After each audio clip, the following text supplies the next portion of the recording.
छात्रों,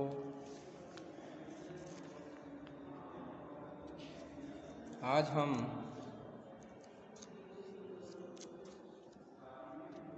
आत्मकथा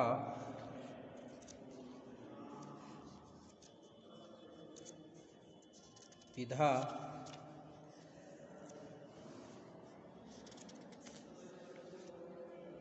के विषय में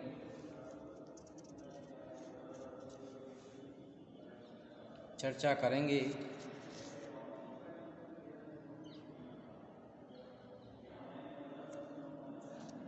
और यह जानने का प्रयास करेंगे कि आत्मकथा विधा क्या होती है, आत्मकथा में कौन कौन से गुण होने चाहिए,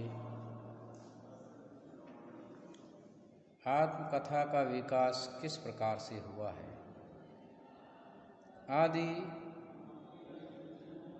विभिन्न बिंदुओं पर आज हम चर्चा करेंगे।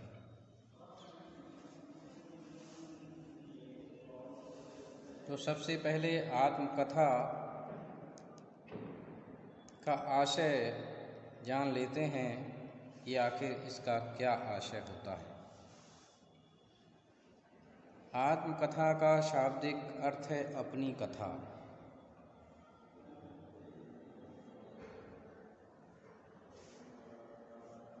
जिस साहित्यिक विधा में लेखक स्वयं ही अपना जीवन वृत्त प्रस्तुत करे उसको आत्मकथा कहा जाता है।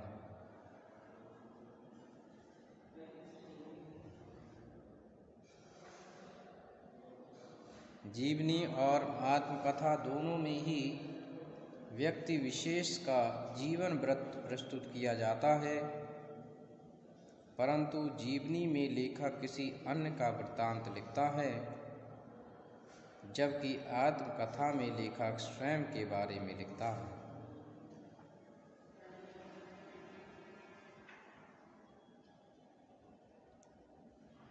आत्मकथा लिखते समय व्यक्ति को अत्यंत सावधानी बरतनी चाहिए। आत्मकथा अधिक व्यक्तिनिष्ठ विषयनिष्ठ होती है। तथ्यों के विवेचन आत्मकथा को अधिक प्रामाणिक बनाते हैं। अब हम आत्मकथाकार के गुणों के विषय में जानेंगे कि एक आत्मकथा लेखक में कौन कौन से गुण होने चाहिए। आत्मकथा लेखन एक कठिन कार्य है। आत्मकथा लिखने का मतलब है कि समाज के सामने अपने को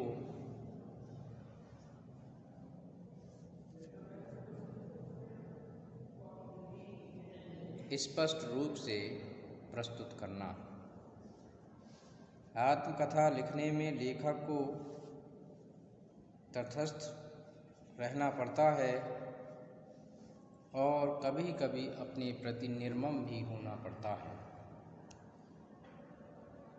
यदि आत्मनिरीक्षण से प्राप्त तथ्यों को तटस्थ होकर अभिव्यक्त न किया गया तो आत्मकथा लिखने का कोई अर्थ नहीं होता।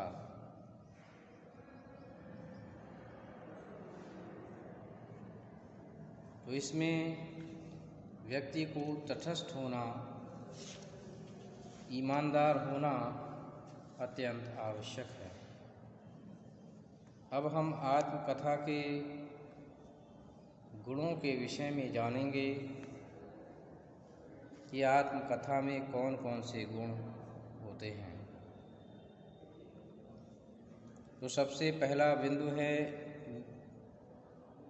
वर्ण विषय। आत्मकथा की विषय वस्तु लेखक से संबंधित होती है। लेखक आत्मविकास का कृमिक वृत्त ही नहीं प्रस्तुत करता, बल्कि आत्मविवेचना और विश्लेषण भी करता है। दूसरा बिंदु है चरित्र चित्रण। अपने चरित्र के उद्घाटन में आत्मकथा लेखक अपने गुणों के साथ दूसरों का भी पूरी तटस्थता और निष्पक्षता से वर्णन करता है। आत्मकथा में लेखक के व्यक्तित्व की झलक के साथ साथ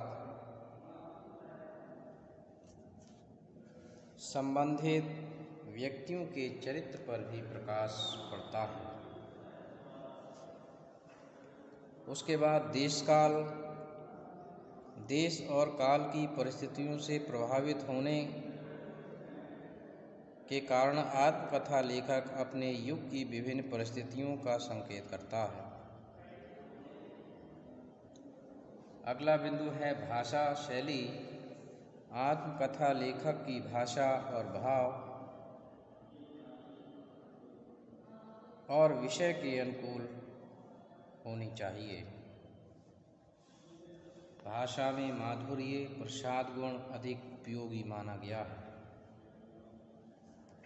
शुद्ध परिमार्जित भाषा द्वारा पाठकों पर लेखक के विचारों का स्पष्ट प्रभाव पड़ता है। इस विधा में लेखक आत्मकथात्मक शैली को अपनाता है। इसके साथ ही पांचवा उद्देश्य आत्मकथा का तत्व है। आत्मकथा साहित्य का उद्देश्य आत्म परीक्षण होता है। अतीत की स्मृतियों को पुनर्जीवित करने का मोह वर्ण करना, विश्व की उलझनों में अपने आप को अन्वेषित करने का प्रयास रहता है। इसके बाद अब हम आत्मकथा के विकास की बात करेंगे कि किस प्रकार से हिंदी आत्मकथा का विकास हुआ है। हिंदी आत्मकथा के विकास को भारतेंदु युग, प्राक स्वातंत्र युग, स्वातंत्र्योत्तर युग आदि में वर्गीकृत करके हम देख सकते हैं। भारतेंदु जी बहुमुखी प्रतिभा के धनी थे। उन्होंने कुछ आप बीती कुछ जग बीती नामक आत्मकथा लिखी है। उनके समकालीन पंडित अमकादत्त व्यास ने निज वृत्तांत नामक आत्मकथा लिखी है।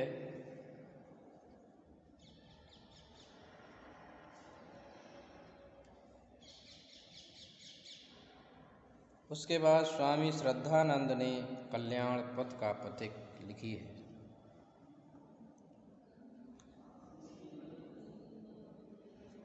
उसके बाद हम प्राक स्वातंत्र युग की बात करें तो इस युग में आचार्य महावीर प्रसाद द्विवेदी जी ने सरस्वती में अधूरी आत्मकथा प्रकाशित कराई थी। उनके परवर्ती संपादकों देवी दत्त शुक्ल, पंडित पद्मलाल पुन्नालाल बख्शी ने आत्मकथाएं लिखी थीं। बाबू श्याम सुंदरदास ने मेरी आत्म कहानी नाम से आत्मकथा लिखी है। इसी युग में प्रेमचंद जी ने मेरी कहानी नामक आत्मकथा लिखी है और इसी दौरान वियोगी हरि ने मेरा जीवन प्रवाह नामक आत्मकथा लिखी है। डॉक्टर राजेंद्र प्रसाद की परिव्राजक की कथा भी एक उल्लेखनीय आत्मकथा मानी जाती है। उसके बाद स्वातंत्र्योत्तर युग, स्वतंत्रता के बाद आत्मकथा लेखन में अत्यधिक विकास हुआ। यशपाल ने सिंहावलोकन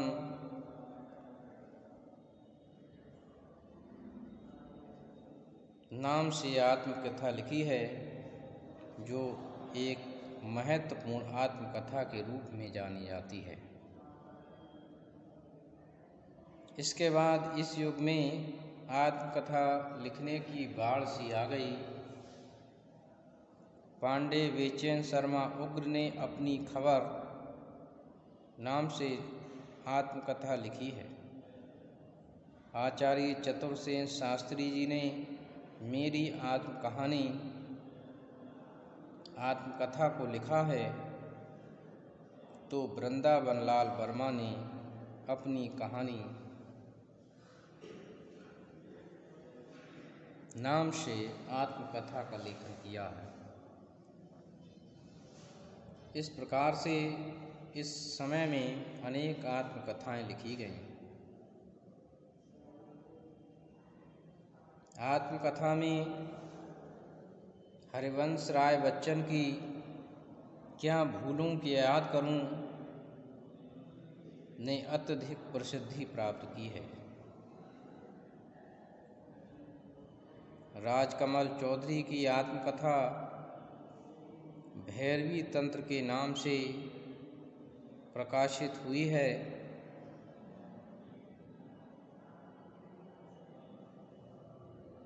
इस प्रकार इस समय राजेंद्र यादव, कांतानाथ, दूतनाथ आदि ने भी आत्मकथा लिखने का कार्य किया।